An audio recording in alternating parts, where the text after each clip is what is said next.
Hi, my name is Ramnik and I'm a clinical dentist with a degree in public health. I've been working in Kathmandu from past 3 years for a hospitality management institute as an academic affairs executive. Recently, I quit my job because I thought that I should pursue my dreams. I love cooking, and with inspiration of my daughter, this is my first ever vlog which I'm shooting here. Today, we are going to see the recipe of homemade apple cider vinegar.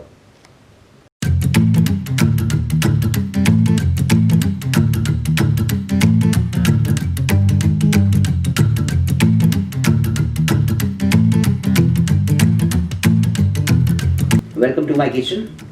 So today we are going to see the recipe for apple cider vinegar. For this you need, for about a liter or liter and a half, you need a jar, glass jar. About 2 apples. You can take any kind of apples. I once tried making with green apple also, and it worked really well. I'll recommend to wash the apples in hot running water so that if there is a layer of wax over the apples, that is washed away. We roughly cut the apples into pieces. Don't mind the stalks and the seeds going in. There are many ways of doing it. Some people cut it into circles and then pile it up one on the other on top of each other and put it in the jar and fill it up with water. But I prefer crushing it, grinding it, and with water in a slurry and then filling it up with water. That is a much easier way. After you roughly chop them up, you need a blender. You can just chuck in the pieces of cut apple with a little water so that it becomes easier to blend.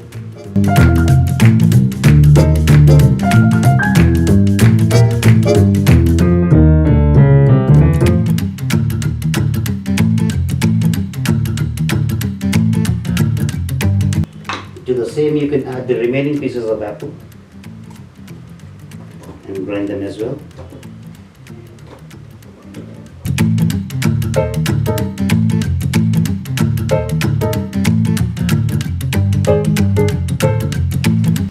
So once that is blended, you can pour it into this jar, glass jar, and little water back in the jar so that you get rid of the pits remaining in the jar. Close the lid on, shake it well,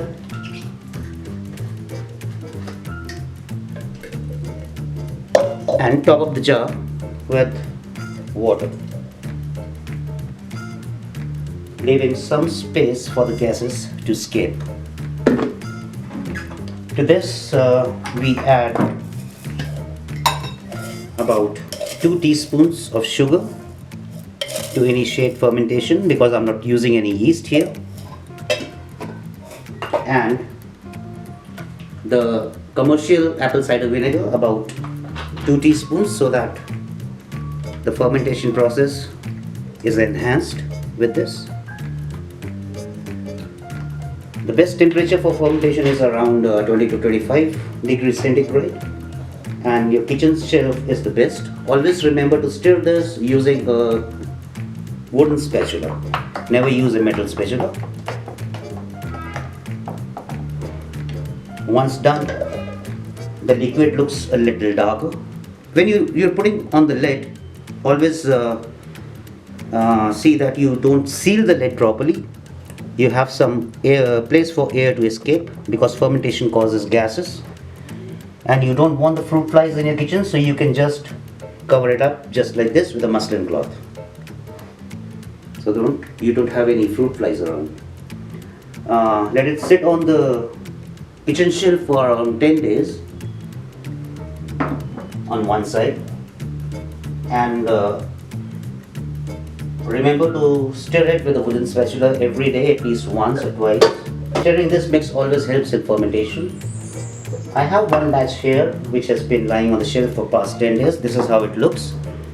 After 10 days you can just filter it, sieve it, keep it for another 10 days on the shelf. Occasionally hold it and shake it once or twice a day.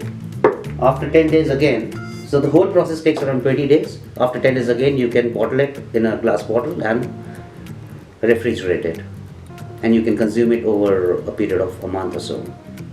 So the benefits of apple cider vinegar, as far as I have seen, is it helps you reduce weight, it helps controlling your diabetes type 2, and it's very good for the gut. And this is the finished product that you get at the end of 20 days, which you can bottle in a glass bottle and keep in the refrigerator.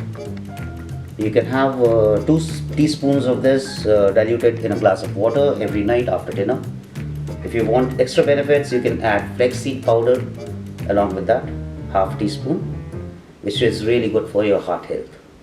So if you've watched the video till the end, please do not forget to subscribe to the channel for more such recipes in future. Thank you and bye.